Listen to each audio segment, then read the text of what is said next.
America और Israel ने मिलकर ईरान पर हमला किया, जिसमें ईरान के supreme leader Ayatollah Ali Khamenei की मौत की खबर सामने आई है। इस हमले में ईरान के कई सैन्य ठिकाने भी तबाह हो गए। हालांकि इसके बावजूद ईरान के पास अभी भी बड़ी संख्या में मिसाइल और ड्रोन मौजूद हैं। इसी वजह से ईरान लगातार इजराइल और अरब देशों में मौजूद अमेरिकी ठिकानों पर मिसाइल और ड्रोन से हमले कर रहा है। इस युद्ध का असर अब इजराइल पर भी पड़ रहा है और वहां भी काफी तबाही की खबरें सामने आ रही हैं। अमेरिका और इजराइल को उम्मीद थी कि खामनेई की मौत के बाद ईरान जल्द ही सरेंडर कर देगा, लेकिन फिलहाल ऐसा होता नहीं दिख रहा है। दूसरी तरफ इस युद्ध का असर दुनिया भर की ऊर्जा सप्लाई पर भी पड़ रहा है, जिससे एनर्जी संकट जैसी स्थिति बन गई है। इसी बीच इजराइल के रुख में नरमी के संकेत दिखने लगे हैं। इजराइल के प्रधानमंत्री बेंजामिन नेतन्याहू ने ईरान की जनता से अपील करते हुए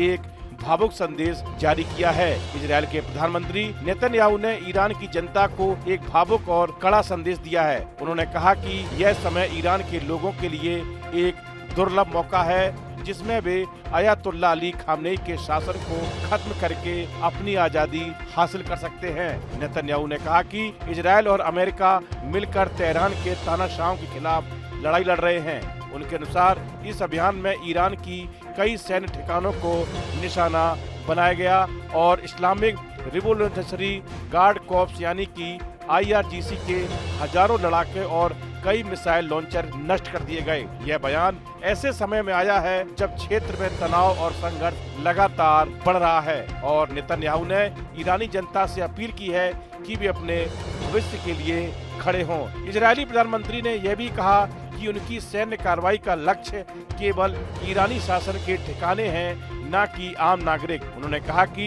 इजराइल पूरी कोशिश कर रहा है कि ईरान की जनता को किसी तरह का नुकसान न पहुंचे। उनके मुताबिक इजराइल खुद को ईरान के लोगों का सहयोगी मानता है और उनकी संस्कृति, संप्रभुता और विरासत का सम्मान करता है।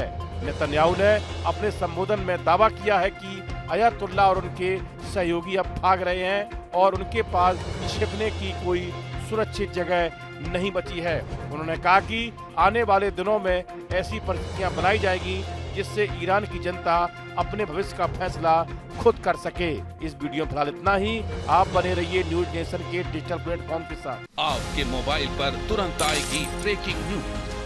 स्क्रीन पर सबसे पहले दिखेगी बड़ी खबर। देश दुनिया की हर खबर एक जगह। अब आपके मोबाइल पर तुरंत फटाफट इंस्टॉल कीजिए न्यूज नेशन ऐप और रखिए खुद को अपडेट।